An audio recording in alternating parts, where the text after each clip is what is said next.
ilahe illallah, Allahu Ekber. Muhammed Resulullah, ya Habiballah. Allah. Euzubillahimineşşeytanirracim. Bismillahirrahmanirrahim. Elhamdülillahi Rabbil alemin. Vel âkibatu lil muttaqin. Ve salatu ve selamu ala Resulihi Muhammedin ve ala alihi ve ashabihi ecma'in. Esselamu aleyküm bütün dünyadaki qarindoshlar. Biz davomli sizlarga sunib kelayotgan 40 hadisninki sharhisininki 10-chi bo'lagini bugun sizlar bilan o'rtoqlashmoqchi. Bu hadisninki mazmuni tuvandikicha. Bismillahirrahmanirrahim. An Abi Hureyre radıyallahu anhu قال قال رسول الله صلى الله عليه وسلم إن الله طيب لا يقبل إلا طيبا وإن الله تعالى أمر المؤمنين بما أمر به المرسلين فقال يا أيها الرسل كلوا من الطيبات واعملوا صالحا إني بما تعملون عليم وقال عز وجل يا أيها الذين آمنوا كلوا من طيبات ما رزقناكم ثم ذكر الرجل يطيل السفر أشعث أغبر يمد يديه إلى السماء يا ربي يا ربي ومطعمه حرام ومشربه حرام وملبسه حرام وغذي بالحرام فأنى يستجاب لذلك رواه مسلم. Qarindoshlarimiz, biz burunmi bir qancha hadisda bu to'g'riliq to'xtalib o'tgan, lekin endi bu hadis asosliq mazmuni duolarimiz nima uchun ijobat bo'lmaydi va ijobat bo'lgan duolarimiz qanday qilsak ijobat bo'ladi, bu to'g'riliq biroz to'xtalib o'tmoqchi. Hamda hammamizga ma'lum, Abu Hureyre radhiyallohu anhu sahobalar ichida eng ko'p hadis rivoyat qilgan kishi. Bu kishi Payg'ambar akram sallallohu alayhi vasallamning mundaq deganligini anglagan. Payg'ambar akram sallallohu alayhi vasallam mundaq degan: "Innalloha tayyibun la yaqbalu illa tayyiban." Allah subhanahu va taolo tayyibdir, pokdir. La yaqbalu illa tayyiban. Faqat pokni qabul qildi. Pakizni qabul qildi dedi.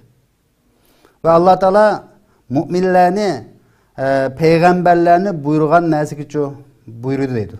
Ya'ni payg'ambarlarni o'tmishdagi Adem alayhisalom yaratilgandan tortib bizga kelguncha yaratilgan payg'ambarlarni Alloh subhanahu va taolo mushu nimani yeyish, nimani yemaslik to'g'risida buyruq qilgandek, bizgimcha shundaqcha buyruqlarni qildi demoqchimdi.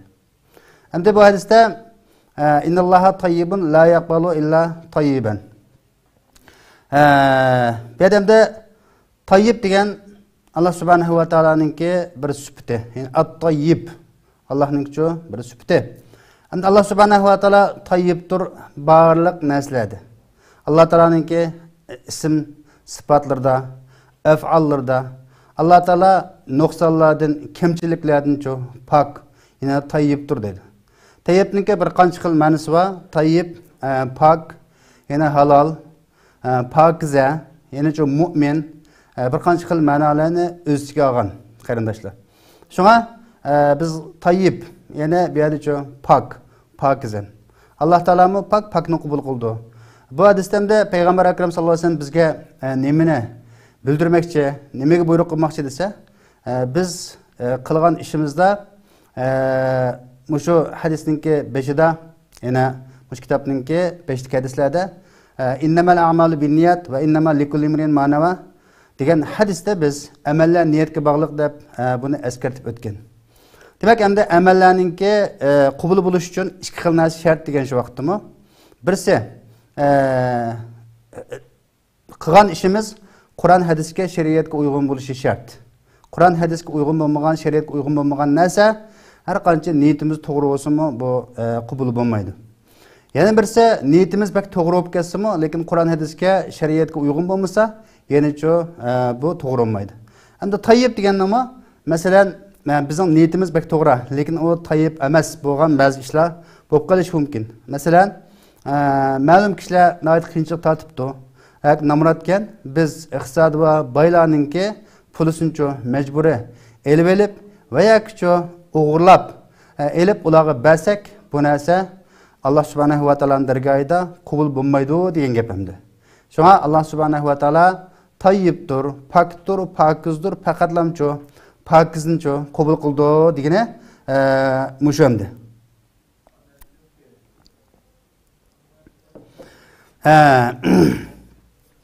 Endi bu hadisda Allah subhanahu wa ta'ala mu'minlarni xitob qilishda o'xshash holatda Allah subhanahu wa ta'alaning elchilari bo'lgan, Alloh tanlangan payg'ambarlarga xitob qilgandekcho xitob qildik. Qanday xitob qildik desa, ya ayyuhar rusulu kulu min tayyibati ma razaqnakum dedi.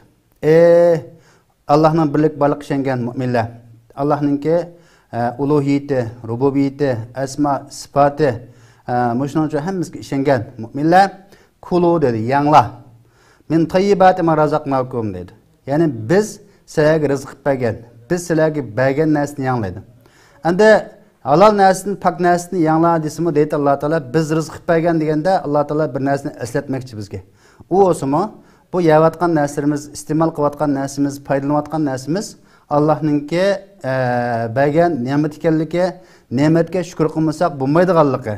Allah subhanahu wa ta'alaninki ne'matiga shukr qilish orqali Allohga qulchilik qilishimizningki zarurligini bundan uqib olamiz qarindoshlar. Shunga Allah subhanahu wa ta'ala biz sizlarga bergan, rizq qilib bergan narsaninki poklardancho yangla degan bu eskartishni berdi. Shunga Alloh taolo bergan ekan, Allah subhanahu wa ta'alaninki biz bergan ne'matiga shukr qilish yuzasidan uni Alloh buyurgan yerlarga ishiltishimiz. Meli o rizq qilib bergan narsa, masalancho nima bo'lsin, moddiy narsa bo'lsin, melicho ma'naviy narsa bo'lsin. Rizq desak biz endi bu yerda yalğızdan mahiyatning o'zida hamda buni yeyish to'g'riliq, ichish to'g'riliq kelgan bo'lsa-mu, lekin mimma razaqnahum yunfiqun. Boshqa oyatda biz rizq qilib bergan narsalarni ularga chiqim qiladi, Alloh yo'lida ishiltadi degan. Endi rizq qilib bergan narsa nima desak, rizq deganning o'zi moddiy narsa bilan qartilmasdan ma'naviy narsaning bilimmi rizq, masalancho o'zimizning farzandlarimizmi Alloh bergan bizga rizq qilib bergan narsa, bularning uchun Alloh yo'lida ishiltish, Allohning yo'lida sarf qilish bizning boshda tatib bo'lmaydigan majburiyatimiz ekanligini bilib olsak bo'ladi. Undan keyin Payg'ambar akram sallallohu alayhi vasallam bir odamni tilga oldi dedi. Bu odam safarni pek uzun qildi dedi. Safarni uzun qildi, bu odamning sochlari cho'q yoki kir masalan. Nəhayət yüzünün topçağın besib ketken. Bu adam suzdur özünün iki qolunu, Allah deyib qolunu asmanğa qartıp suzdu. Yemuddu yedeyhi ilə səma degan asmanğa qartıp durup, Allah deyib durup bunda dua qıldı degan bo'ldi. Qanday dua qıldı desa, ya Rabbi deyib dua qıldı. Perverdigarım, ilahim, mehriban zat deyib dua qıldı. Halbuki bu adamның yemege, yeydigan narsa nima haram. İçidigan narsa haram. Kiyinkichiga haram. Bu odamcha haram bilan uzuqlandirilgan. Allah subhanahu wa ta'ala bu odamga qandaqmi ijobat qiladi? Qandaqmi bu odamningki duosini qabul qiladi deydi. Ana bu yerda biz eslatib o'tadigan narsa bu hadisda duoninki ijobat bo'lishiningki sababi bu to'rt xil narsaga munosabat ekanligini ko'rib olamiz. Birinchisi, bir odam dua qilish uchun ma'lumcha safarga chiqib, boshqacha yerlarga berib, anandek uchun masalan haj qilishga o'xshash, jihad qilishga o'xshash, boshqadan musofir bo'lganga o'xshash, muhojir bo'lganga o'xshash, shunday uzun safarlarni qiladi. Qilgandan keyin bu odamning duo qilishiningki bu ma'lum bir sabab, yana shu safardan iborat bo'lgan duo ijobat bo'ladigan bir sabab topilgan bo'ladi. Demak, musofirning duosi ijobat, muhojirning duosi ijobat, mujohidning duosi ijobat degan mana shu. Lekin safarga chiqdi, chiqqan bilan bu odam shu hajga bordi, lekin shu bu odamningki yeydigan narsasi harom.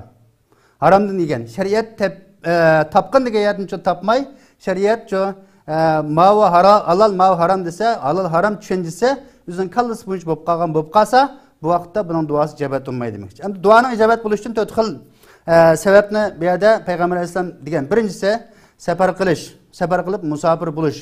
Duoning ijobat bo'ladigan sabablarning birisi. Yana birisi qo'l ko'tarish deydi. Bu qo'l ko'tarish sunnat, qarindoshlar. Shunga ba'zi qarindoshlarimiz bu hadislarni ko'mudmi yo boshqacha bir xato yo'lga kirib qoldim bilmaymiz. Şu qo'l ko'tarib duo qilish bid'at, u bid'at, bu bid'at deb deydi. Mana bu Sahih Muslimningki hadisi, bu Muslimning hadisi sahih hadis. Ulamolar hammasi buncha sahih degan. Hech qanday masala yo'q hadis. Bunda qo'l ko'tarib duo qilishni Payg'ambar alayhisalom o'zicha degan. O'zining qo'lini ko'tardi, qo'lni ko'tarish deganga bir bichorlik, bir o'zining uchun bandichilikni e'tirof qilish masalasi bu. O'zining qo'lini ko'tardi, nega desa osmon taraf ko'tardi. Ey Alloh, ey Robbim deb. Bu ikinci xil duanın icabat buluşunki sebeplerden ikincisi.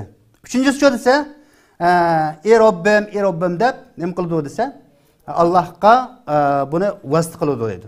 Ey Rabbim, ey Perverdigarım, ey Mihriban Allah deb, ey Rahman, Rahim sübetlik Allah deb bunu çoğu vasıt kılış. Bu mu duanınki icabat buluşunki bir sebebi dedi.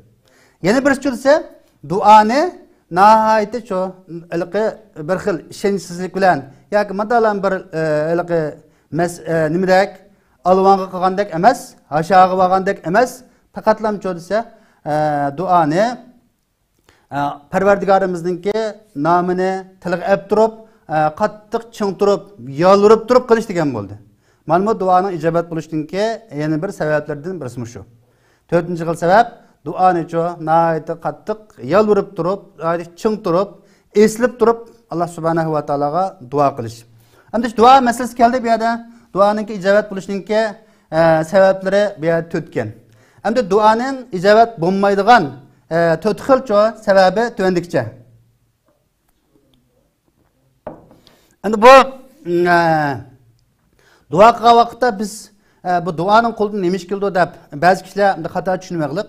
Endi Allah subhanahu wa ta'ala bizni yaratdi. Bütün kainatın, bütün mahlukatlarını yarattı. Yaratqandan keyin bizga yer sharininki bizningki baxtimiz, saodatimiz uchun insonlarning uchun Qur'oni Karimdan iborat bo'lgan yo'l xaritasini bizga tushirib berdi. Tushirib bergan shu xaritaning ichida ham duo qilish, ham amniyatda harakat qilishni Alloh subhanahu va taolo bizga o'rgatdi. Duoni Alloh subhanahu va taolo Qur'oni Karimda nima dedi desa, Astagfirullah va qala robbukum ud'uni astajib lakum. Ud'uni astajib lakum. Innallazina yastakbiruna an ibadati sayadkhuluna jahannama dakhirin dedi. Sayadkhuluna jahannama dakhirin dedi. Ana bu oyatda Parvardigorimiz bizga o'rgatyapti, menga duo qilinglar. Ud'uni, menga duo qilinglar. Yana ba'zan tafsilcha vahiduni, meni yakkigan deb bilinglar. Uluhiyat, rububiyat, asma sifatlarda menchu yakkigan deb bilinglar. Menga qo'lchilik qilinglar. Mana şu üzerinizki aciz biçarlıqını ifadalanglar astajib lakum. Men şu selaninki duayanını icabet qilma. Yani şu ibadetinini qabul qilma degan. Allah subhanahu wa taala şu dua qilishni bizga şu buyuryapti qarindoshlar. Biz dua qilmasak bo'lmaydi. Duoni ham qilamiz, harakatni ham qilamiz, moddiy jihatga ishni ham qilamiz, ma'naviy jihatga şu bu ishni ham qilmasak bo'lmaydi. Chunki duo nima desanglar, bu duoni Allah subhanahu wa taala bizga o'rgatdi. Duo qilmagan kishilarning oqibati qanday bo'ldi desa, innallazina yastakbiruna an ibadati dedi. Mening bandalarimdan takabburlik qildigan, cho'ngchilik qildigan ya iqtisodiy yoki huquqiy yoki kuchi yoki askari yoki ma'lum sabablar tufaylidan cho'ngchilik qilib, mencha duo qilmasam bo'ladi yoki mening 9 tal ishim hal deb bunda qilmagan kishilar, ya'ni ibodatimdan bosh tortgan kishilar, ya'ni duoyimdan bosh tortgan kishilar, men duo qilishdan, yalvirishdan bosh tortgan kishilar sayadkhuluna jahannama dakhirin. Cehennemge xor, nat bichorlik bilan ular kirib dedi. Demek duo qilmagan kishi devzaq kirdi demakchi. Nima uchun duo qilmagan kishi devzaq kirdi desa, duo qilmagan kishida kibr, takabburlik shakllanib qoladi. Mayli iqtisodiga ishonsin, mayli kuchiga ishonsin, mayli o'zining tuqqanligiga ishonsin, mayli huquqiga ishonsin, nimaga ishonsin, uningda bir xilcha kibr shakllanadi. Alloh subhanahu va taolo takabburlarni yaxshi ko'rmaydi. Shunga Allah subhanahu wa taolo o'ziga davomli duo qilib turishni, duo qilmagan kishini Alloh taolo jazolaydiganlikni bundan biz ko'rib olsak bo'ladi. Payg'ambar akram sallallohu alayhi vasallam yana bir hadisda dedi desa, innahu man lam yas'alillaha yaghdab alayhi dedi. Allah subhanahu wa taolo dediki, mana Peygamber Ekrem sallallahu aleyhi ve sellem devatı bizge Allah subhanahu ve taala bana bildirdi. Allah'a bir narsa so'magan kişi, Allah'tan bir narsa so'magan kişiye Allah onun gazap kılır dedi. Gazap kılırken cezalay demekçi. Allah Teala'dan sorap duruşumuz gerek. 5 vaqt namazını o'qib, namazdan keyin dua qilishimiz gerek. Har qanday vaqtda o'zimizning ojiz, bichar ekanligimizni uchun biz nima qilishimiz gerek? Ifoda turishimiz gerek. İnsaniyatning amalsiz ekanligi, ojiz ekanligi, insoniyatning uchun bu nurg'unlagan ishda biz anda taraqqiy qilib ketdik, mana taraqqiy qilib ketdik degan bilan mohiyat uchun mana ko'rdik. Masalan, bir tal ko'z bilan ko'rilmaydigan mikroskop qo'ymasa biz uchun bilinmaydigan bir virusga taqabul turolmay hammalarni uchun uyga o virus suluvatdi. Buning o'zim uchun biz ibrat ilishga tegishlik masala. Qarindoshlar. Fan texnik taraqqiy qildi, shuning bilan birga kasallik taraqqiy qildi. Shuning bilan tabiat hadislarda bular boshqalar deydi, Alloh subhanahu va taolaning bergan jazolari ogohlantiruvchi texnik taraqqiy qildi, uning uchun amalsiz qoldi masalan. Oddiy bir misol taraqqiy qilgandan keyin biz hammani bilsak bo'lmaydi, oldin olsak bo'lmaydi masalan. Masalan, yataverishni desak masalan, yataverish masalasini eng ilg'or uskuna dunyo bo'yicha Yaponiyada bor. Lekin shu Yaponiyadagi uskunami qachon shundan oldin xabar beradi desanglar, 1 sekund burun. 2 sekund emas, 1 sekund burun xabar beradi. Shunga insonlarning ojizligi, insonlarning uchun har jihatda taraqqiy qilsa-mo, bu yaratquchi zot ilohning uchun yaratib bergan maxluqni tushunishga amalsiz qolganligini bundan ko'rib olsak bo'ldi qarindoshlar. Demakchi bo'lgan gap endi bu yerda duo to'g'riliq biz uchun duoni salqarmayli. Duogacha salqarsak bo'lmaydi endi. Duoyimiz bizningki ibodatimizning uchun yiliki, meg'zi. Payg'ambar alayhisalom ad-duo val ibada. Ad-duo nima? Muxil iboda. Demak, duo degan ibodat. Duo ibodat. Ibodat bo'lgan ekan, Payg'ambar akram sallallohu alayhi vasallam dedi, buni duo qilishda musafir bo'lgan odam boshqa yerga berib, masalan, hajga berib, yo jihodga berib, yo masalan, nurg'unlagan yaxshi amallarni qilib turib, duo qilgan kishiningki duosini uchun ijobat bo'lganligi. Ya'ni safarni uzun qilib dedim. Uzun qilib desa hamda bak yiroqqa ketib olib turib, hamda duo qilsam bo'ldi deganda kishilarning narsasini elib olib, yeb olib masalan. Ma'lumki bizningki shu vatandagi vaqtda biz shuni o'zimiz shohid, nurg'un kishilarningki pulisini bermay bir qism qarindoshlarimiz ular shu Ramazonni saqlab turgan, Ramazonda ya zakat araymi deb yo bo'lmasa shu bir qiyinchilik ishlatin deb tursa, shu telefonni taqaplam bir oy Ramazonni o'tkazgili hajga ketib olgan qarindoshlarimizmi yo'q emas. Bu to'g'ri emas. Uyga kelib duo qildik, yig'lab ketdik, duo qilgan bilan duoninki ijobat bo'lishiga asos bo'ladigan, sabab bo'ladigan narsani qilmaganligimiz uchun duoyimiz uchun ijobat bo'lmadi qarindoshlar. Shunga biz diqqat qiladigan masala bu duo masalasiga hargizcha sal qaramayli. Duoni qilishda buning uchun sabablari, buning asoslari, buning vaqti, bu duoni qanday usulda qilishningki zarurligi, duoning ijobat bo'lishiga nimalarning to'sqinlik qildiganligini bilib olishimiz uchun bu intayin muhim hamdi. Buningdan shu chiqadi. Hamda duoning ijobat bo'lishini to'sadigan asosliq narsalar umumiy 4. Masalan, duoning ijobat bo'lishiga sabab bo'ladigan 4 bo'lgandek, duoning ijobat bo'lishini to'sadigan narsalarmi 4. O qaysi desa, mat'amuhu haram dedi. Bununki yeydigan narsa haram. Yemek haram. O pulni cho halaldan topdimi, haramdan topdimi, onun bilan parvo qilmaydi. Tepi vurdi. Pul topadigan vaqtda, mablag' soladigan vaqtda olim ulamodan, shariatdan so'ramaydi. So'rab, "Ma to'g'rimi, xatomi?" demaydi. Uningdan keyin ziyon tortib bo'lgan vaqtda, anandagi yo'q, Alloh taolo bir sinab qo'ygandan keyin so'raydigan gap. Qarindoshlarimiz, shunga yeydigan narsamiz harom bo'lib qolsa, bu duoyimiz uchun ijobat bo'lmaydi. Duoni qilamiz, qilgan bilan duoyimiz ijobat bo'lmaydi degan gap. Shunga biz hamda haliqi jamiyatda bir gap bor. Haram aralashmasa bay olmaz, saman aralashmasa lay olmaz deb. Endi layitimiz deb, endi samanichiq aralashtirib qolsaqmi, chataq chiqadi. Shunga biz halol haromga diqqat qilishimiz kerak. Halol haromni Qur'on hadis bo'yicha ko'rsatgan bizningki shu yo'l xaritamizga qarab turib bilishimiz kerak. Buni mujtahidlar, olim ulamolar biladi. Ma halolmi, ma harommi masalan. Xalqimiz nurg'unlig'a ishni qildi, 3-4 yil burun ba'zi bozorlarga kirdi. Uningdan g'oyat zo'r ziyon tortdi masalan. Onun uchun tigini deb kelsa hech qanday bir olim ulamo to'g'rida fatvo qilmagan. Degan, ma degan, uning uchun tigi asos yo'q. Masalan, uning qilib shariat cheklangan ba'zi ishlarni qilib qilib. Endi hozirgi davrda ba'zi kishilarimiz endi to'g'ri bo'lgan paychik masalasi bo'lsa-mu, lekin xatolari, haromlari ko'p. O şirkatning nima qildiganligini bilmaydigan yoki bilsimchi ko'zni yumib bilan foyda oldik deb turib menayotgan ba'zi ahvollar bor. Buni ilg'ab beqish kerak qarindoshlarimiz. Bu telefonni qilib o'tgan deblam hammasi buni kirib ketib, oxiricha halol haromni ilg'amay, qaysi shirkat qanday qildi, qanday bo'lyotdi, buningga diqqat qilmasa, demak o duoning ijobat bo'lmasiga sabab bo'ladigan omilning birisi mushu shu. Andan keyin mashrabuhu harom dedi. İçidigan narsa harom. Masalan, içidigan onunki suyu olsun, başka nimasi olsun, masalan, yetgan, içitgan narsalar haram degan bo'ldi. Kiyim-kechigi haram. Endi pulni tepib, nurg'ulg'an kiyim-kechakni elib, onun uchun markalik narsani kiygan bilan buni haloldan topdimi, haromdan topdimi, buning uchun diqqat qilish lozim. Va uzuqlanish haram dedi. Uzuqlanish deyishda, endi bu yemak-ichmakni uzuqlanish kirmamdi desa, kiradi albatta. Buningga endi olimlar debdi, kichik vaqtidagi, ya'ni uzuqliq masalasida kichik vaqtidagi sutni tatib dedi. Shu onasining qusuqiga turalgandan keyin, uningdan keyin birilgan sut, uzuqliq moddalardan tatib hammasi harom degan bo'ldi.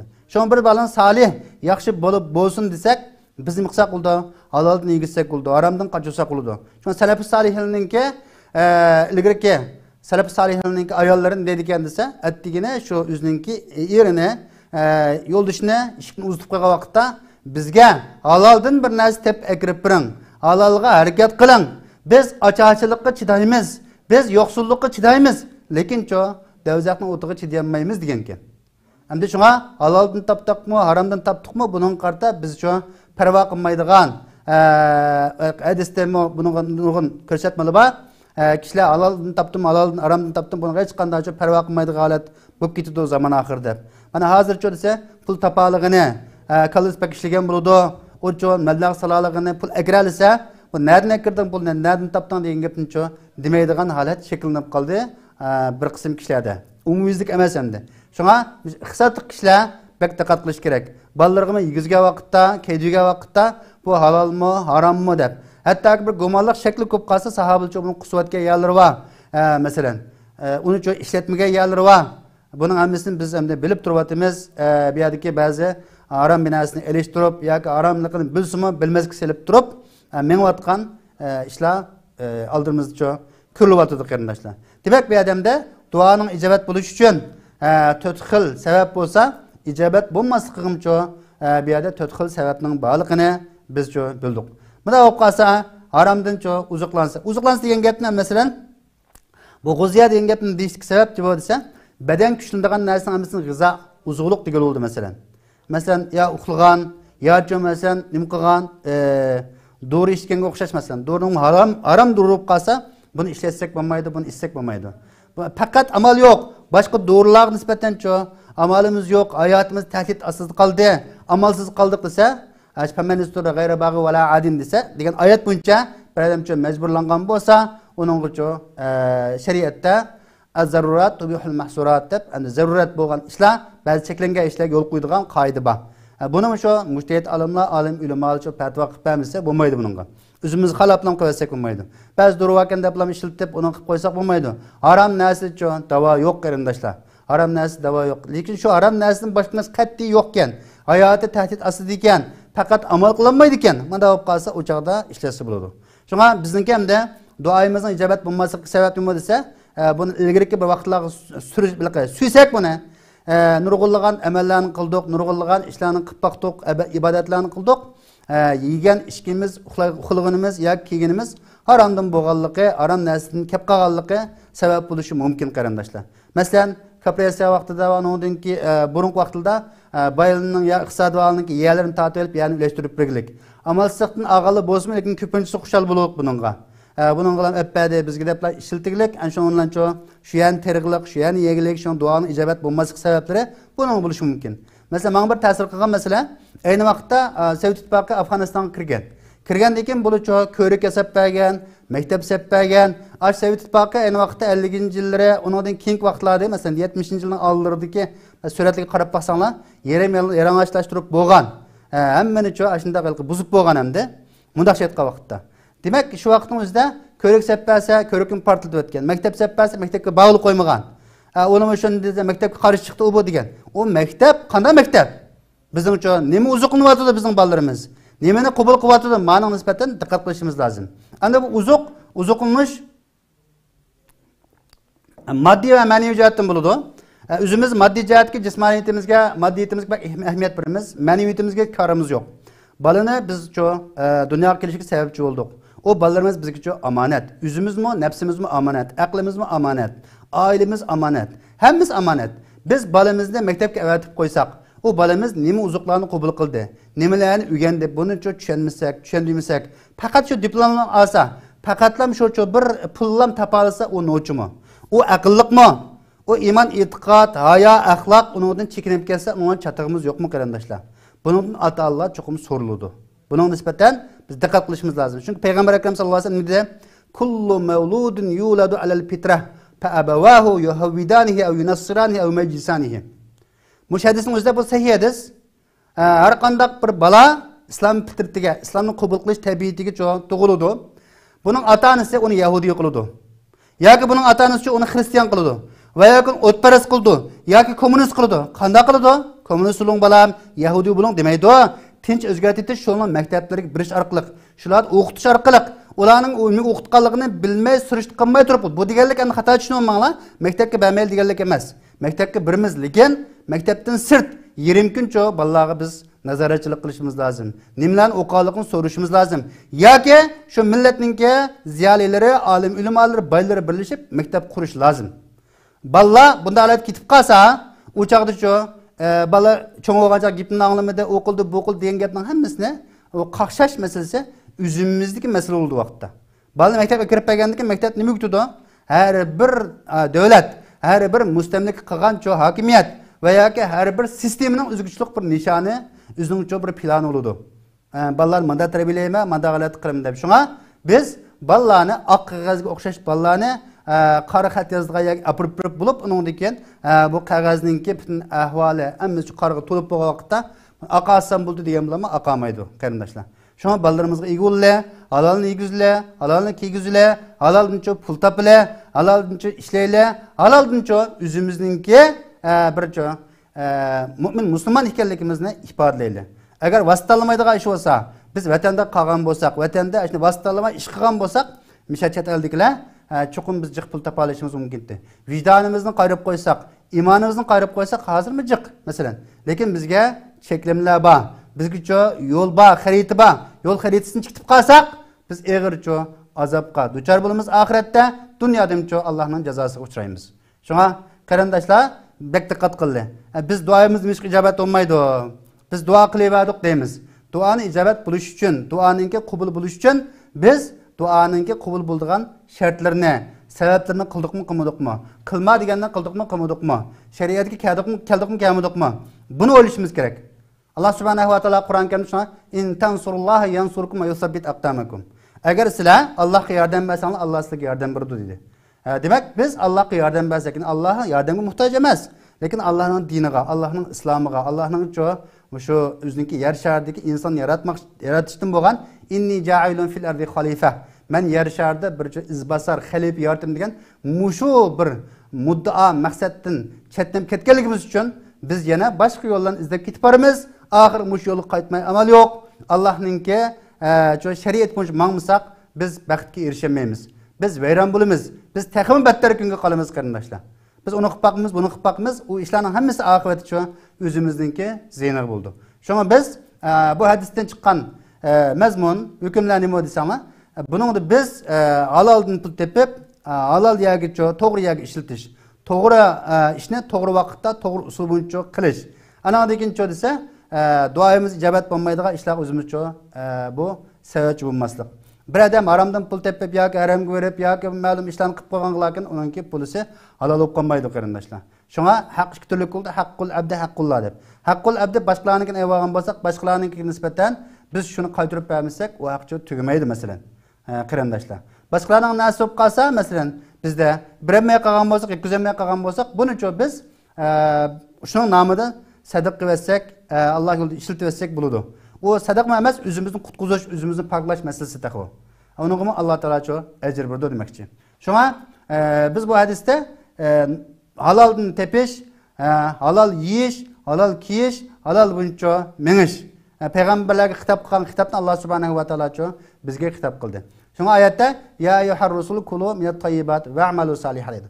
Evvel pakdan pokizni yanglar deb bilib uningdagi yaxshi amal qilinglar deyishga sabab nima deganda olimlar debdi buningda bir odam yaxshi solih amal qilish uchun shunga muvaffaq bo'lish uchun shu amalgacha u o'zini shu yerga amalga o'zini to'g'irlash uchun avval nima qilish kerak ekan pak narsani yeyish kerak halol narsani yeyish kerak o'zini harom narsani yeb xato ishni qilsa u yaxshi amal qilolmaydi yaxshi amalni qilishdan burun alloh taolo kulu min tayyibat deb tayyibatni keltirishi va amalu salihan tayyibatninki kuchi bilan yegan narsa bilan iste'mol qilgan narsa bilan undan keyin yaxshi ishlarni qiladi ish qilgan hisob emas salihan deb qo'yishi Qur'on hadisga uyg'un bo'lgan salih deb qaragan Allohning elchisi buni qilsa salih bo'ldi o'zimiz kallamiz kelgancha va to'g'ri ekan ma xato ekan desak endi aqlga qo'yib bersak aql bizni har yerga boshlaydi va yo'q anglarga olib bizni tashlaydi qarindoshlar shunga biz bu hadisdami duoninki muhimligi duoni naaytchu endi ma'lum kishilar ulug' qilish mumkin masalan misol qilsak esimga kelishunday bu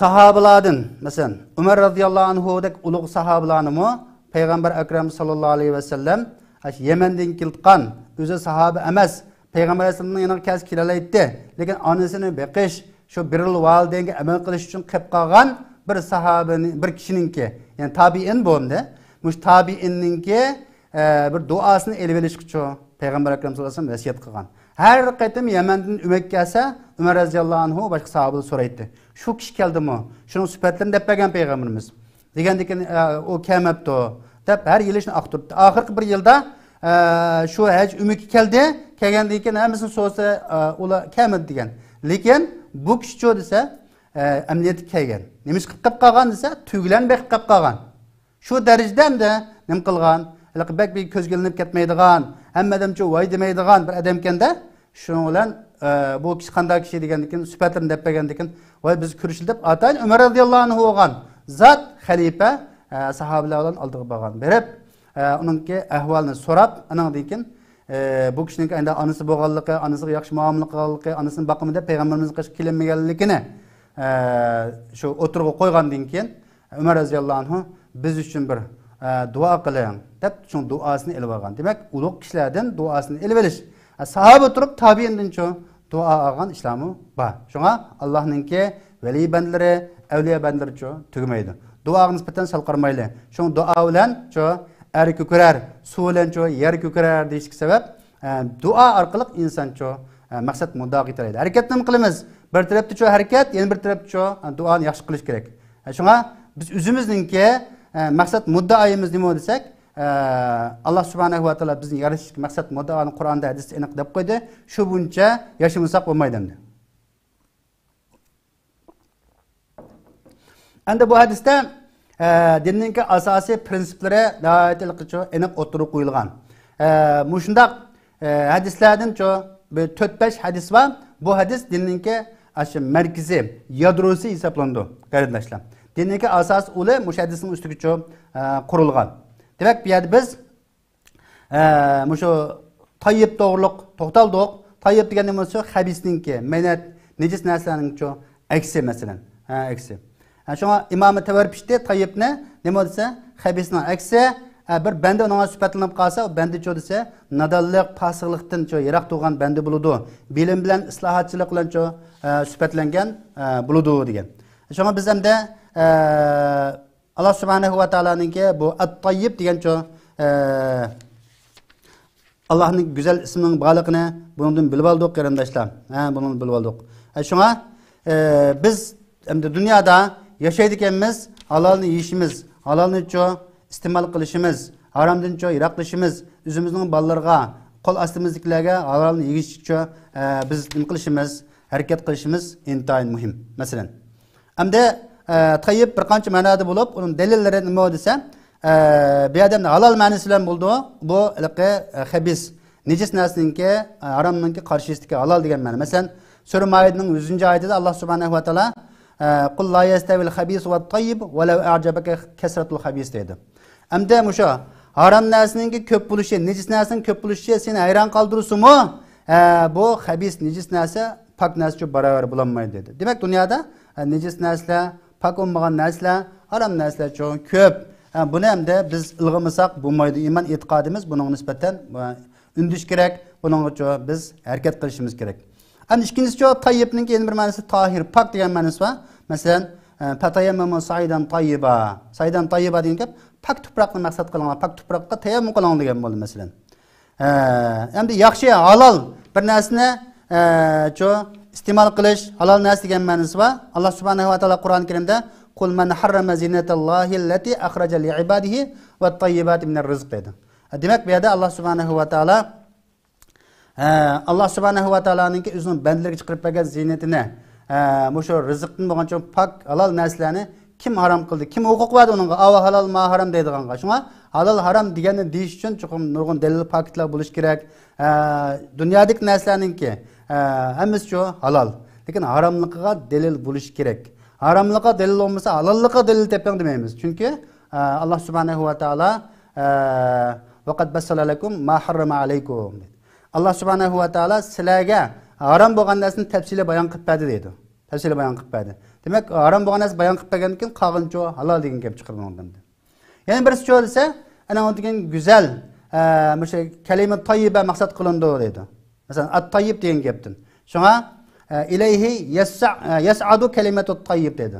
O Allah tarafga kalima tayyib go'zal so'zini shahadat la ilaha illalloh va anna Muhammad rasululloh degan tavhid so'zi Alloh tarafga ko'tarildi degan bo'ldi. Kalima tayyiba. Uninglar mu'min maqsad qilindi masalan. Ma kana Allohu liyadral mu'minina ala ma antum alayhi hatta yamizal khabisa min at-tayyib dedi. Alloh taolo khabislan tayyibni yana eski bilan cho yaxshini masalan cho najis bilan cho pakni ya'ni mu'min bilan mu'minni arimg'icha degan bo'ldi bu oyatning mazmunida. Demak, endi biz bir qancha xil tayyibning at-tayyib degan bir lug'atga qarab ham tarjima qilsak bo'lmaydiganligi. Shunga Qur'onni o'z ra'yi, o'z qarashi yoki arab tilini o'qib ham tarjima qilib ketsa bo'lmaydi. Chunki uningki sahobalar, tabiinlar, tabiinlar qana tarjima qildi, mujtahidlar qana tarjima qildi.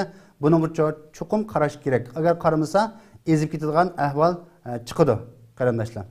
Endi tayyibni Alloh taolo qabul qildi dedik.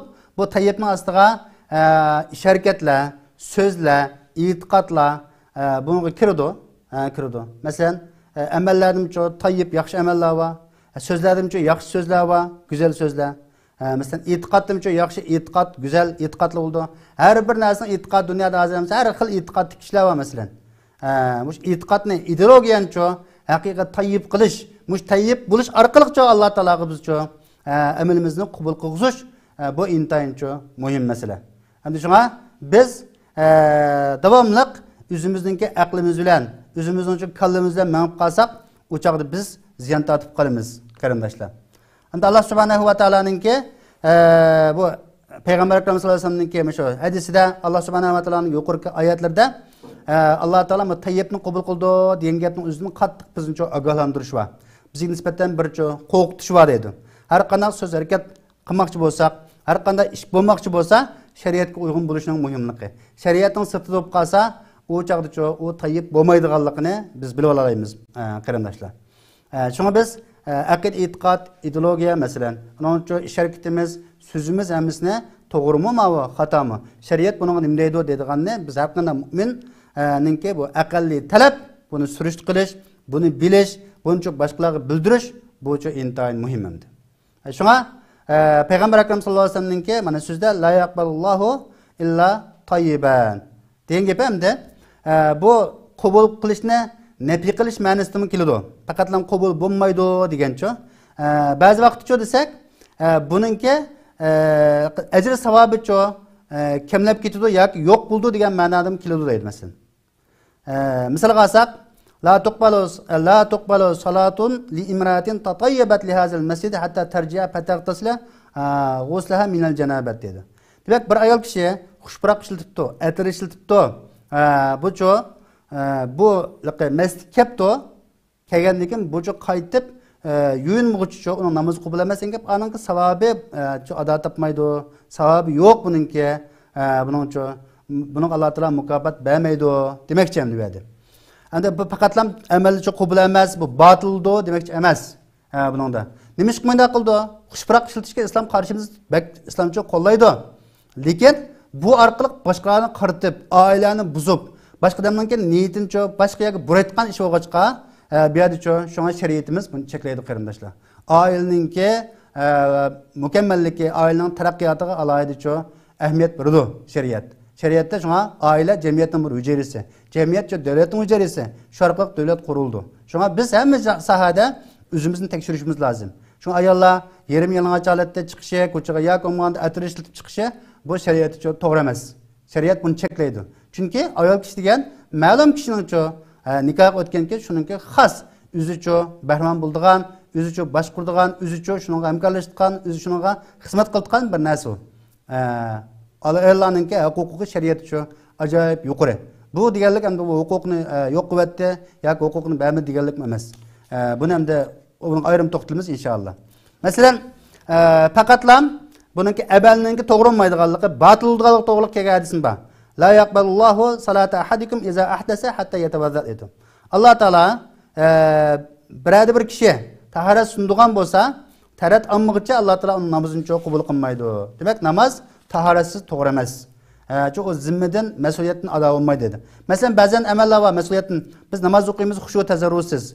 Namaz okuyumuz ço, özümüz namazda, kallamiz bağda, tağda. Bu vaqt ço namaz ada tapudu. Lekin namazın ço ecir savabı qanchiki xushulan o'qisak, qanchiki ço mükemmel o'qisak, bununla ecir savabı köp bo'ladi qarindoshlar. Lekin farz ada tapudu tuan derecede Allah subhanahu wa taala o'qimadi deganni yozmaydi. Lekin xushu tazarrurlar o'qa vaqtda anaqdikin ço bunun savabı köp bo'ldi demakchi qarindoshlar. Şuna bu to'g'riliq bek kengaysak, kengayib ketadi. Şunlaş biz bir yerde çözse, bu ecir savabının ki hasıl buluşunu nefi kılış ve o malaikler arasında mesela pahırındığın mesela nurgun Allah subhanahu wa ta'la'nın ki bendileri var. Bu bendilerinin ki şu pahırlanış malaikler arasında anandaki ecir savab mukafatının ki hasıl buluşunu nefi kıldığın işler bulup kalır dedi.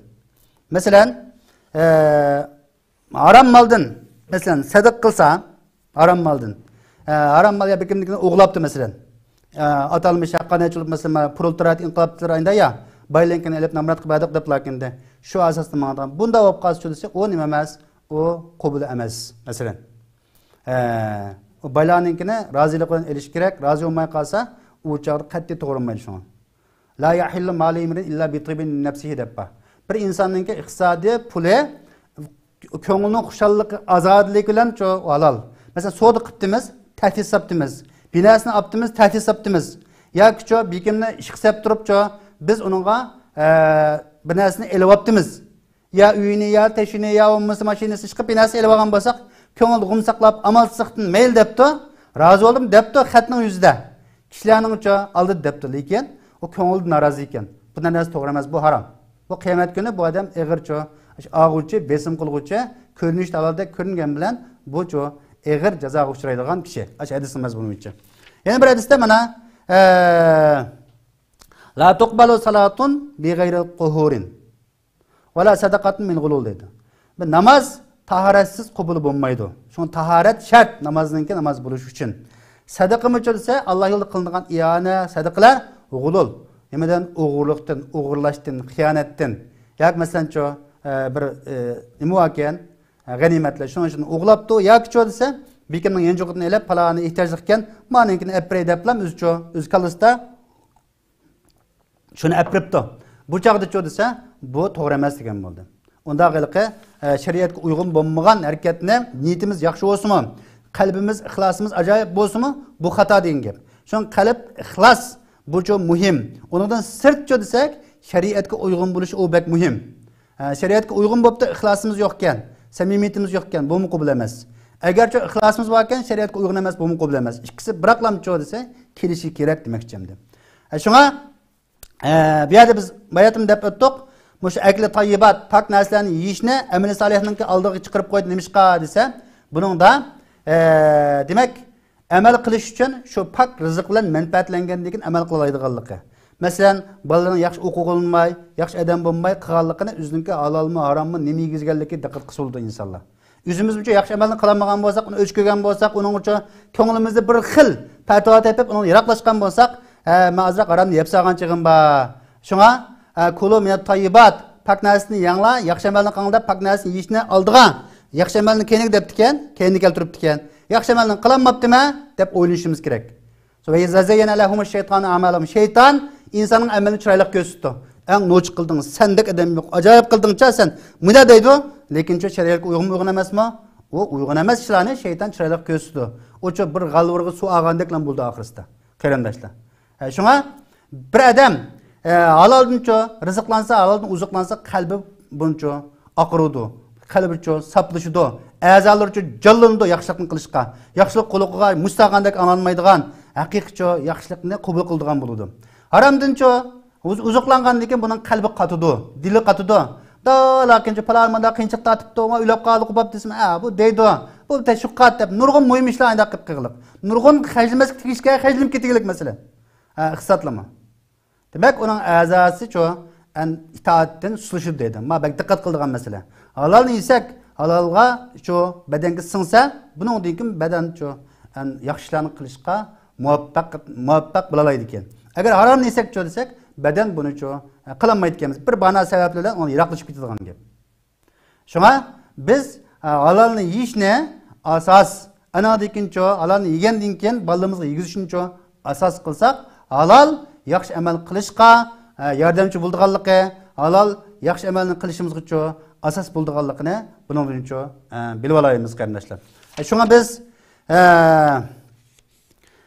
bu hadisda hamda nurg'ulg'an mazmunlar buning uchun yushirilgan masalan safarni uzun qiladi, masalan safarni uzun qilish, uzun yiroqlarga berib duo qilish, bumi duoning bakroq ijobat bo'lishi uchun asosi masalan, asosi. Buningda duo ijobat bo'lgan sabablarning birisi shu. Shunga payg'ambar alayhisalom salasu da'avat mustajabat dedi. 3 tal duo bor dedi. 3 tal duo ijobat qilinadigan shartsiz. Uningda hech qanday shak yo'q dedi. Birinchisi otaninki bolaga qilgan duosi. Yana birisi musafirning duosi. Yana birisi mazlumning duosi. Mana bu sahih hadis qarindoshlar. Biz ota-onamizning duosini olsak, bu ishlamasakmi, ba'zi ishni alayli kuchab qilib ketmasakmi, moddiy va ma'naviy jihatdan, hidoyat jihatdan Alloh taolo berdi. Ota-onamizning qog'ishni olsak, qancha ishlasakmi baka.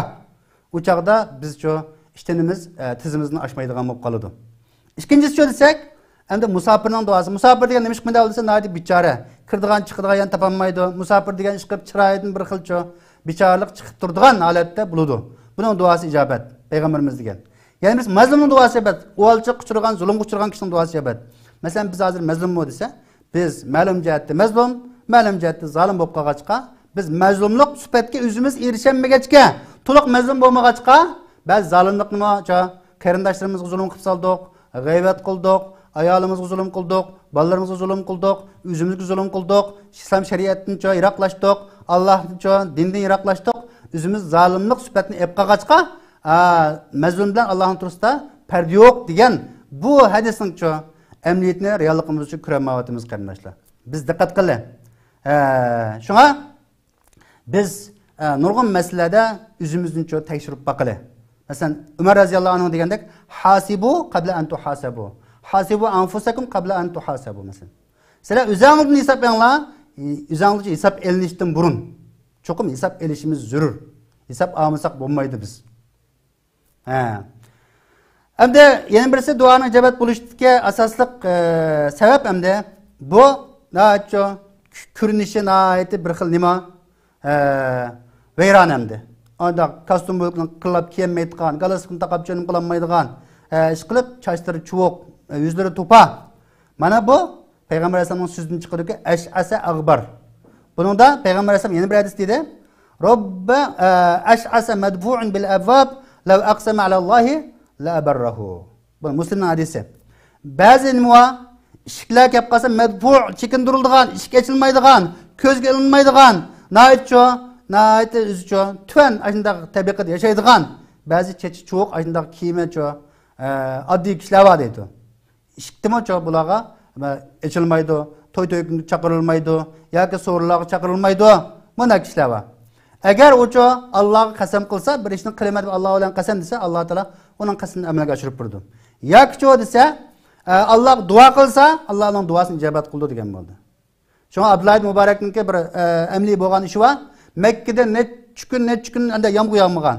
qaychilik bo'lib ketgan. Nurg'unlagan yoki tabiiylar bor, nurg'unlagan ulug' kishilar bor, duo qilib baqqan, istisqosini o'qigandan keyin bu yergacha yomg'ir yog'magandan keyin qanday qilamiz deb tursa, Abdullah ibn Mubarak shu Masjidil Haram degan buningda birisi duo qilayotgan. Ey Alloh, mushu seninki musulmon bandalaringninki ziraatlar qurib ketdi. Nurg'unlari charolari ulab ketdi. Mushu men duoyini ijobat qilgin deb bir duo qilib degan. Qilib degandan keyin shu duo tugab bo'lishi 5-10 minut qolmaylamcha yomg'ir sharildab tushib ketgan. Shundan Abdullah ibn Mubarak ham mujohid, ham alim, ham mujtahid kishi. Bu kishiningki keyindan. Bu bir kim desang bir qul, bir qartalik qul ekan bu. Keyin bag'andan keyin bir odamning uyiga kirib kelganda, aytib kelib shu qulni menga setib bergan degandan keyin qullarning qatoriga chiqib qasini olsa degandan keyin bu yo'qqa arista degan. Shuningdan keyin uyda bir kasalchan qul bor, faqat o'rin ish qilmaydigan. Mush qulni kasalchan qul, mushni damsiki ya deb chiqsa, mush shu degan.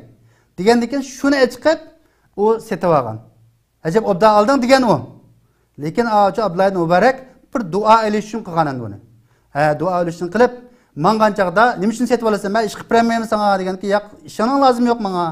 Nima ish qilib bermayman deganki, men uchun Alloh subhanahu va taolo duo qilib gunohimni kechirim bo'lishini bir nima qilgan, tilab bergan degan. O'ylab baqil qarindoshlar. Mushunda darajada o'zim olimdim, o'zim mujohiddim, o'zim hamma qulamni keldi, men degan deb mana kirib yumay, shu kishining duosini ijobat o'g'illigini kelgan. Shu yadlamcho degan. Biz duo qildik, boshqa duo qildi. Bir ish qo'y bo'ldi, bu yomg'ir yog'madi.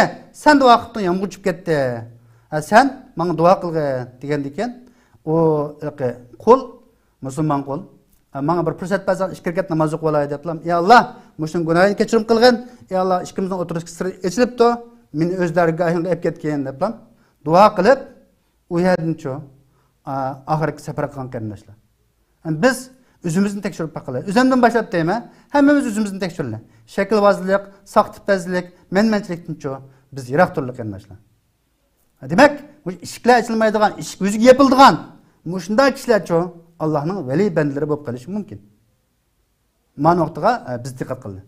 Uchinchisi hamda osmonga qo'lni suzish, duo qilgan chaqda tursa, qo'lni suzib turib, ey Alloh deb o'zinincha to'nchilik bilancho duo qilish masalan. Bunu Peygamber Ekrem sallallahu aleyhi ve sellem qildi? Badr urushdimi, qo'shinni tayyorlab bo'lib, emli tayyorlikni qilib bo'lib, uni degan, ey Alloh, agar qo'shinni mag'lub qilsang, bizni mishalcho bir mag'lubiyatga uchratsang, sana ibodat qiladigan kishi qolmaydi deb turib, to'nchilikdan so'rdi. Hattoki qo'lni ko'tarib qo'ltiqining aqliqimcha ko'rindi deb. Shunda duo qilgan endi. Alloh subhanahu va taolo shu qo'shinga qalb berdi. Shunga biz diqqat qilaylik qarindoshlar. Payg'ambar alayhisalom yana bir hadis bor, bu yerda İnna Allaha hayyun kerimun yastahi iza rafa'a ar-rajulu ilayhi yadayhi an yaruddahuma sifran khaybatayn dedi. Bu Tirmizi'nin hadisi sahih hadis. Allah Teala bekmi haya qilib dedi. Bekmi haya can zat. Bekmi sahih zat. So'magan narsani bildi Allah Teala. Bizning nimaga ehtiyojligimizni biladi Allah Teala. Agar bir banda Allohga o'zining qo'lini ko'tarsa edi, mana hadisning ayrim qo'lini ko'tarsa dedi. O qo'lni quruq qaytirishni Allah Teala hijrul dedi. Quruq hech qanday narsa qaytirishni, ey Alloh deb, ey Alloh, mush qo'l ko'tardim, mush qo'l ko'targidek yuzim yo'q. Mening bir amalim sizlarga arzigan bo'lsa, ey Alloh, duoyimizni ijobat qilsa, ey Alloh. Ey Alloh, mush qo'lni ko'tardik, bizning xalqimiz uchun shu qulluqni qilsa, ey Alloh. Ey Alloh, shu kofirni kofir qilib uncha o'zaro bir-birini vayron qilsa, ey Alloh deb duo qilsak, Alloh taolo shu duoyimizni ijobat qiladi. Shunga biz davomliqcha Allohga duo qilib turishimiz, kechalarda qilib tahajjud o'qishimiz bu intayin muhim. 4-chi desa, duanı kuchlik eslib turib qilishimiz lozim. Qat'iylik bilan qilishimiz lozim. Allohningga ey Robbim, ya Robbi deb turib, Alloh taolo bizning yalvarishimizni çok yaxshi ko'rdi. Alloh taolo bizning yig'ilishimizni haqiqiy samimiy yaxshi ko'rdi. Adam bayada yig'laydigan, adam yo'q ya yig'lamaydigan bo'lsak, ma'va samimiyetsizlik hamda. Adam yo'q yadim yig'lab turib, ey Alloh deb turib yig'ilishimiz bu intayin muhim. Qarindoshlarimiz 5-si hamda shunga yemek içmekni pak bo'lishi, pokiz bo'lishi, halol bo'lishi, buning manbasini o'qib, bilib qilishimiz bu intayin muhim. Payg'ambar sallallohu alayhi vasallam mat'amuhu haram, mashrabuhu haram, malbasuhu haram va g'uziya bil haram dedi. Ma duoninki ijobat bo'lmasligi sababchi bo'lgan ish, haromni yedik, haromni ichdik, haromni kiydik, harom bilan uzuqlandik. yoki bolalarimizni oziqlantirdik. Demak, duoyimiz buning uchun ijobat bo'lmaydi, qarindoshlar. Shunga duoninki nima qilish, ijobat bo'lishini cheklab qo'yadigan ishlar haromni yeyishgan birinchi. Kiyishgan, ichishgan, o'cho iste'mol qilishgan masalan. Ikkinchisi harom ishni qilishgan. Harom ishni qilib tursak duoyimiz ijobat bo'lmaydi. Üçüncüsü vacip farzlarni tark etsek. Mesela Allah Subhanahu va taoloning buyurgan nurg'un farzlari buni tark etsek, bu duoyimiz ijobat emas. To'rtinchisi ise yaxshilikqa buyurish, yomonlikni to'sishdan iborat da'vat tashviqotni to'xtatib qo'ysak, amr ma'ruf, nahy munkar to'xtab qolsa, bu vaqt duoyimiz aqanch duo ketildi, masjidlarni oliy yosib etildi, qiroatni necha xil qiroat o'qib etildi. Emas baka. Amr ma'ruf, nahy munkar tark etilib qolsa, duoyimiz ijobat emas, qarindoshlar. Şuna biz duanı naytço yaxshi holatda halal narsalarni yeb turib qilishimiz bu intayin muhim. Anandakincho duanın ijobat qilgan vaqtlari va bu vaqtlarni tep qilishimiz, qo'limizni osmonga ko'tarib turib ey Alloh deb turib qilishimiz, qat'iy ishonch bilan qilishimiz, duo nimish ijobat bo'lmaydi deb uni aldirab qolmasligimiz, bu nurg'unlagan masala bu duoninki nimaninki ijobat bo'lishiga asosiy sabab bo'ladigan omillar qarindoshlar. Shunga biz dua qilgan vaqtda qo'limizni ko'tarib har qanday duo qilsak qo'l ko'tarish mana bu hadisdan Sahih Muslimda bor, Tirmiziyda bor, Abu Davudda bor, qo'l ko'tarib duo qilish masalasi. Bu shariatcha sunnat, buni qilishcha hech hargizcha bid'at emas qarindoshlar. Ba'zi bir kishilarimiz boshqa bir kitob materiallarni ko'rib qoldim, o'qimadik. Ba'zi bir ixtiloflarni terib o'tdi. Alloh buning ko'ngliga insof bersin. Shunga biz har qanday ishda duo qilsak, Allah Subhanahu va taolo ud'uni astajib lakum dedi. Men duo qilinglar, men duoyingni ijobat qilaman degan ekan, Allohga mumkinsizlik degan narsa mavjud emas. Alloh hammani qila oladi, hammani qiladi, lekin biz shunga loyiqimiz bormi yo'qmi? Buni tekshirishimiz kerak. O'zimiz shunga loyiqmi, loyiq emasmi shuni tekshirishimiz kerak. Masalan, biz kichik boladan birninga yig'lab olsa, men mashinaning ochqisini bermanda uningga o hediyem berdi çünkü şaraitin pişip bitilmedi. Şuna layık iman, itiqat, ahlak, şarait pişip bitilse Allah Subhanahu wa taala bizge biz talep kuvvetini birdi qarindoshlar.